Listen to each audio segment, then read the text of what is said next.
Naresh Uttam Patel is the state head of the Samajwadi Party and Rajendra Chaudhary is the chief spokesperson. They've just come to the election commission here.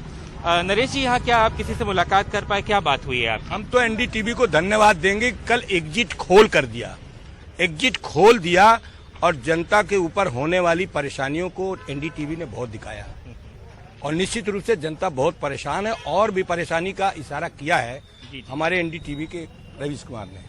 मैं कल सुन रहा था। Thank you sir. लेकिन यहाँ पे आप की क्या कोई मुलाकात हो पाई इलेक्शन कमीशन से, क्या बात हुई आपकी? हम समाजवादी पार्टी के राष्ट्रीय अध्यक्ष माननीय अखिलेश यादव जी के निर्देश पर सुहेल देव भारतीय समाज पार्टी के राष्ट्रीय अध्यक्ष श्री ओम प्रकाश राजभर जी और जनवादी पार्टी के राष्ट्रीय अध्यक्ष डॉक्टर संजय चौहान जी, समाजवादी पार्टी के राष्ट्रीय प्रवक्ता आदरणीय राजेंद्र चौधरी जी और हमारे पार्टी के चुनाव के विशेषज्ञ के श्रीवास्तव जी, हरिश्चंद्र जी, हम सब लोग चुनाव आयोग के पास आए और चुनाव आयोग से कहा कि उत्तर प्रदेश में मतगणना में धांधली की पूरी तैयारी कर रही है भारतीय जनता पार्टी के इशारे पर कुछ अधिकारी ईवीएम मशीनों को बिना किसी नोटिस के इधर से उधर कर रहे हैं, जो बहुत ही गलत है।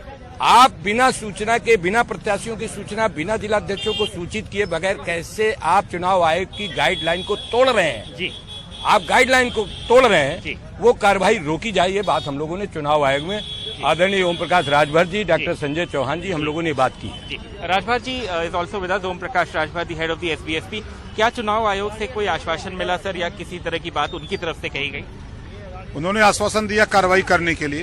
अब क्या कार्रवाई करते हैं अब तो उनके ऊपर निर्भर है, लेकिन जो हुआ है वो गलत हुआ है।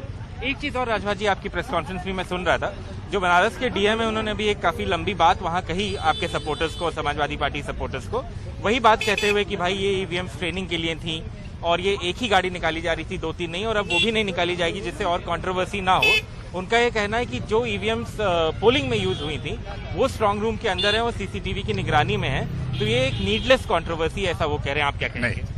वो पढ़ के आए, हम पढ़ा के एमएलए बने हैं, ठीक है? वो पढ़ के आए, हम पढ़ा के बने हैं। चुनाव आयोग की गाइडलाइन से वो बड़े नहीं डीएम हैं। चुनाव आयोग की गाइडलाइंस है कि कोई भी ईवीएम स्ट्रांग रूम के आसपास हो या वहां से निकालना है, प्रत्याशी को सूचना दें, राज्य दल और राष्ट्रीय पार्टी के जिलाध्यक्ष को सूचना दें और मैं सिक्योरिटी के साथ, फोर्स के साथ उसको जहां ले जाना हो ले जाएं। क्या इसका पालन उन्होंने किया? क्या इसको बताएंगे कि हमने उसका पालन किया? बयान तो दे देना बहुत अलग बात है। तो हम लोगों ने, हम उनसे फिर पूछना चाहते हैं कि जब नॉमिनेशन के समय 3 लोगों की एंट्री थी तो सैकड़ों गुंडे वहां से कैसे बैठाए थे डीएम? जिसको वीडियो आपने भी देखा होगा, जिस तरह मारपीट की, गाली गुप्ता, गोली मारने की बात की गई, वो जिला निर्वाचन अधिकारी नियुक्त थे, उन्होंने क्यों नहीं उस पर कार्रवाई किया? आज तक उन्होंने क्या किया? वहां के डीएम पर कोई भरोसा नहीं है। वो भारतीय जनता पार्टी के इशारे पर काम कर रहे हैं।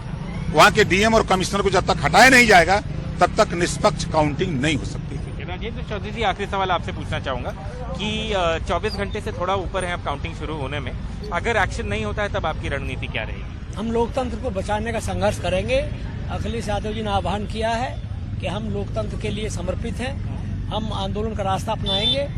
भारतीय जनता पार्टी ने सत्ता का दुरुपयोग किया है, संवैधानिक संस्थाओं को कठपुतली बनाया है। इलेक्शन कमीशन संवैधानिक संस्था है, उसकी जिम्मेदारी है मतगणना निष्पक्ष होनी चाहिए। Thank you so much, sir. So there you have it, all 3 gentlemen here saying that they believe that the Varanasi DM and the administration are responsible for something that is wrong, and they hope that some kind of action will be taken. With camera person Rajesh Gupta, this is Alok Pandey, NDTV.